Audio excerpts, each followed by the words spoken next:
They said that the old community of Yale is underneath this. It's magnificent. Today I'm in downtown Louisville, Kentucky to check out the Louisville Slugger Museum and Factory. This thing is massive.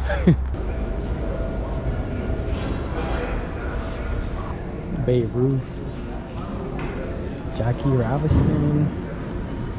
It's pretty cool. So I could record out here, but inside the factory part obviously I cannot, just trade secrets, you know. So these are from different decades. So the top one is 1910 to 1919. Second one is from 1920 to 1929. It had nails in there. That's crazy. And then second from bottom, this one here would be from 1938. Pee Wee Reese game used bat 1938, and then the bottom one is Kirby Puckett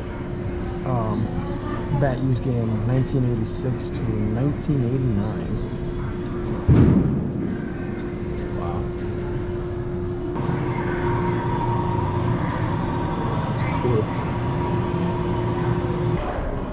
So this wall is the signatures that would go on the different bats for professional players. It's a lot of signatures. Starting in 1900 up there, going all the way down to present day. Wow, this is crazy.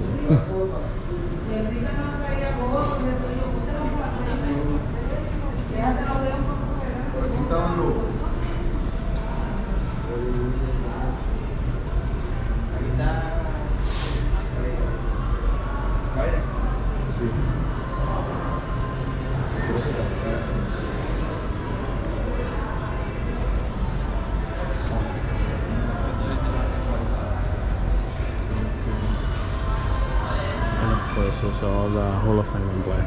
Batting average, hits and runs in both leagues, and so there's one for each position. Okay. So yeah, and these are the actual trophies they will receive. So. Okay. And they'll get them sometime late February or early March, whenever the team decide to award them. Nice. So what are these made out of? Well, they're just coated. Okay. Cool. They're not solid, so. No, I figured that. Measure it and make it by hand. And there's 3,000 bats here. Sheesh. And there's actually, we have over 5,000 different designs actually, so. Okay. And then you'll see how they all have a letter and a number on them. Yeah. So that is the model number. So the letter is for the last name of the player that created the model. And then the number is in which order it was created in. Okay. Yeah. So does this have to be temperature controlled? Yeah. Okay. And fireproof, everything's fireproof in here. Okay. That's cool.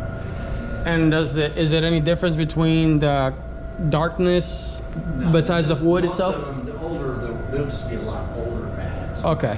Yeah, so the lower the number, just is a lot older. What's the lowest? These are number? all made out of ash. Ash, okay. So, yeah, because these are, we quit making the physical models back in 2003. Okay. Yeah. So they're all CNC'd after. Okay. Yeah, they're all hand-turned, actually. The ones after that? Yeah, after that, everything's CNC now. Yeah, okay. Yeah, these were hand turned. That's cool. Any specific reason why this one's thicker at the end? This is just a player preference. Some Okay. are really weird. Yeah, they try all kinds of things. Like they got these really big ones here. Oh, that's crazy. That looks like a dumbbell. I know. And then some players don't want any knob at all, and some got giant knob like those. Yeah, see that one that has double over here? Yeah, they got. Well, those are actually used. They were like training bats. That were used for choking up on a bat. Okay, perfect. Yeah. And then you have some that barely have a flare. It's just this. Right. With no knob at all. Yeah, no knob. Yeah. Like this U1 right here. So this is the model Roberto Clemente used right here. Almost his whole career. Okay. Wow. That's cool.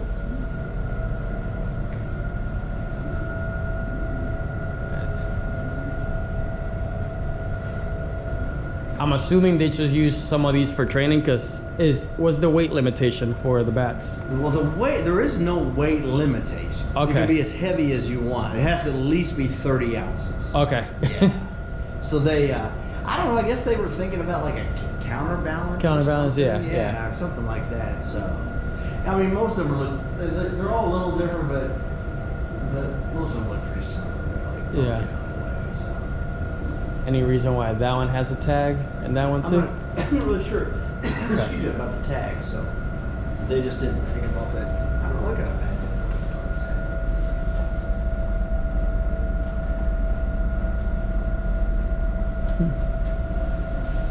It's a historical artifact. That's an interesting one. So that's, is that the one that has the, there's a couple that have really, yeah, I don't know what, I bet that's a fungo bat, I guess. And this one's textured here too. Yeah. One of them down there's got like how it has like a ball where it kind of was go around your, where you would grip it like, and it fit in your hand Okay, better. gotcha, yep. Yeah, I can't remember which one it was. It's down. It's one of the ones down here. Let's see. It's like.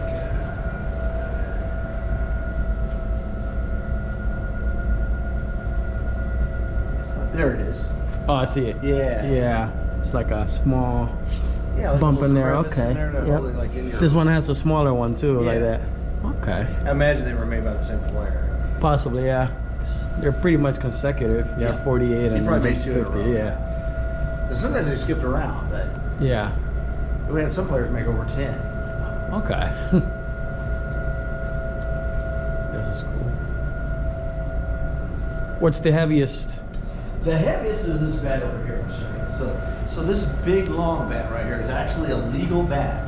Legal? Legal. It's Okay. 42 inches long and it's 46 ounces.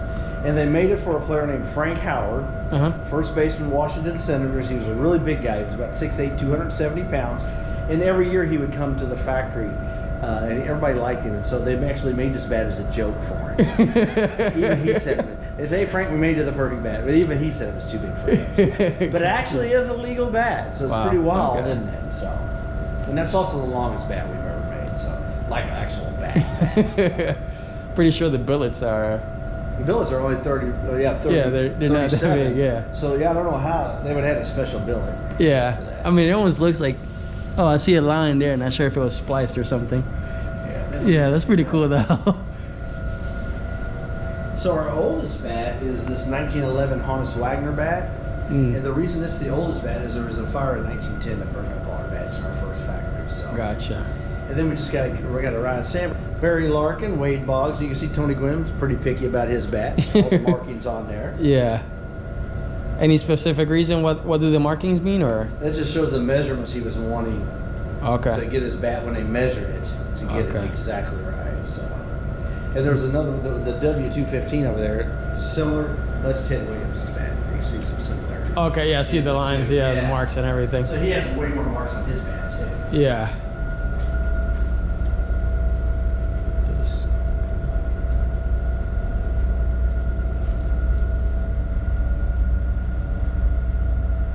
Now this one doesn't look like a Louisville mark on Not. there. It's actually not a Louisville Slugger. Okay. So it is this. I can't remember say his name first, but it's, you know the player from Japan. Okay, gotcha. Yep. Yeah. Salaharu. Oh, okay. Salaharu, oh yeah. That's cool. So what's the reason why it's here? Because it's a model that you guys modeled it after. Or it's just a player that you guys liked. Okay. So they took that bat. A lot of times, earlier in days, that's the way they would do it. If a player had somebody else's bat, they would just bring the bat in, and they would remake it and change it a little bit for them. Okay. So it's like, yeah. Gotcha. So and this one doesn't even say. It's got some kind of weird where it says artificial hardwood. Yeah. I don't know. I asked about what. I go, what did they go? We don't know what that was. So. Maybe it's impregnated or Artificial composite or something. Yeah. How could you have artificial hardwood? I don't know. And then these these look pretty heavy. Yeah, some of those are pretty heavy. Is this Clemente too? Yeah, it is. Yeah, okay. It's Clemente's bat. Yep, I see it. The signature there. So you can read a little story there. Yeah. Pretty interesting.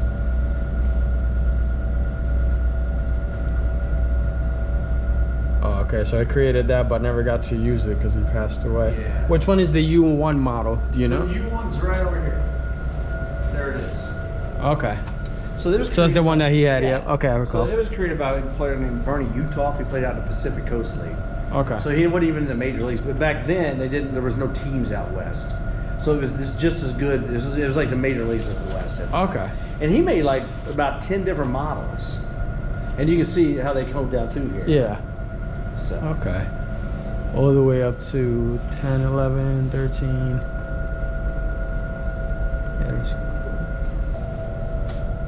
Question.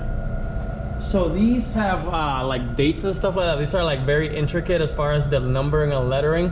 Yeah. But these came after 2003. So any what specific number is on reason?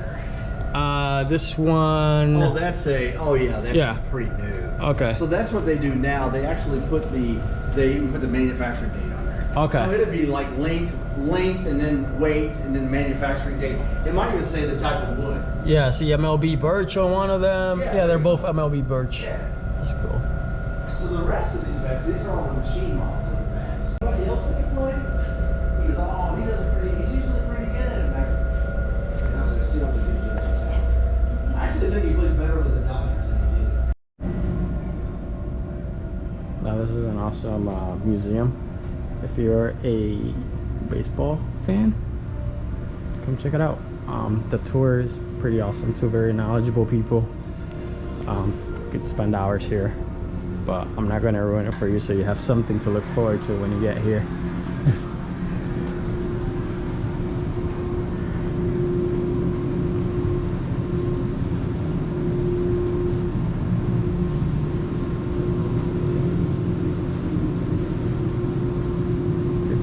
Game streak. Joe DiMaggio. Well, finally made it out of the museum. Here's some quick facts about this bat itself. That bat is 120 feet long with a 9-foot diameter at the base. It's 3 feet 6 inches the diameter. The handle over there, and the knob is 6 feet 6 inches. And it's 68,000 pounds. It's crazy. But yeah, it's an awesome museum tour. If you guys are in Louisville, come check it out. Definitely worth the time. And if you're a baseball fan, it's definitely a bucket list item. Found some cool street art. I'm not gonna head further southwest. About to go check out a park that I thought was cool that I saw on the way in. Scouted on the maps and found the spot, so I'm gonna drive there now and see what it's all about.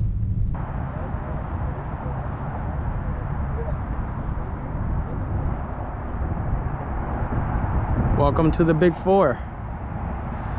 Now, Big Four is actually this bridge here.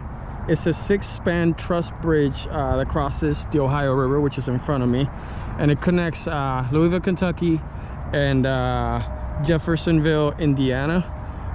It was completed in 1895, updated in 1929, and it was in service till 1968.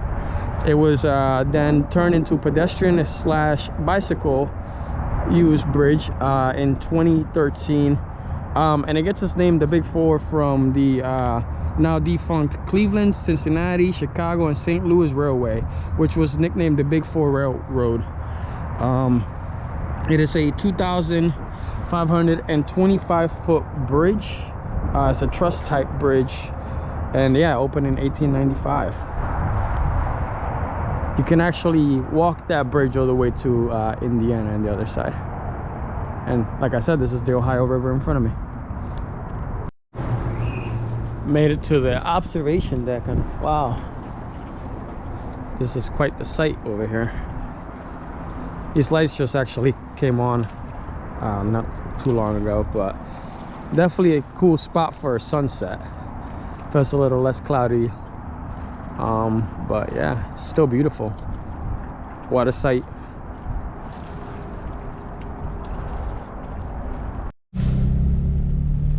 So I was checking Google Maps and I was able to see that you can actually check this out from a different perspective.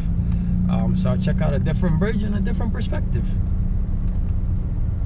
So in order, you have the Clark Memorial Bridge down here. You have the John F. Kennedy Memorial Bridge here. You have the Abraham Lincoln Bridge right here. And you have the Big Four Bridge down there. I don't know if you guys will be able to see that, but out there in the distance, that little red dot right there, that's actually a clock. That was the Colgate clock in Indiana. It is 40 feet in diameter, and it was first illuminated in Clarksville on November 17th, 1924. And it's one of the largest clocks in the world, which is kind of crazy. Yes, random little fact. So let's sum things up. So this is the Ohio River here. I'm in Kentucky. Across is Indiana. Over there is the Clark Memorial Bridge. This is the John F. Kennedy Memorial Bridge. This is the Abraham Lincoln Bridge. And this is the Big Four bridge. That one is a pedestrian bridge only. And these are all vehicular bridges. And that is the waterfront park area here in Louisville, Kentucky. So I made it to my campsite for the night. It's kind of interesting because it's like in between some private property, but this one allows you to camp. But there was a sign over there that I want to check out. So it seems like a permit is required, but I'm going to check out that QR code and go. I don't know if it's during a specific season. I don't know if it's all the time. I don't know what it is, but I'll check what the website says from the QR code and go from there. I mean, I don't think anybody's gonna bother me here anyways. This is a lake right there. It's actually a reservoir. It has a porta potty too right here, which is cool. I'm gonna go probably to the on the way here and stopped. See another gate down there. Maybe I'll check that out too.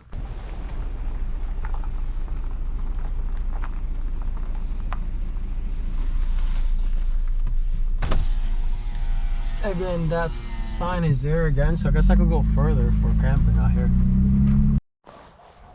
So I walked to these signs and it says no camping beyond this point.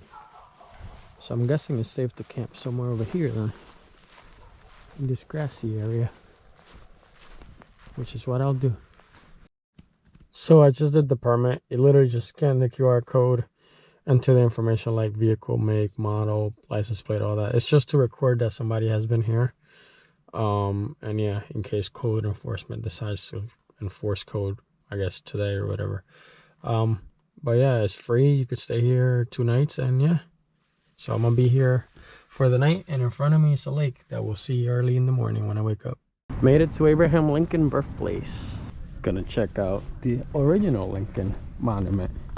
This provided water for them year round. Welcome to the Kentucky Stonehenge.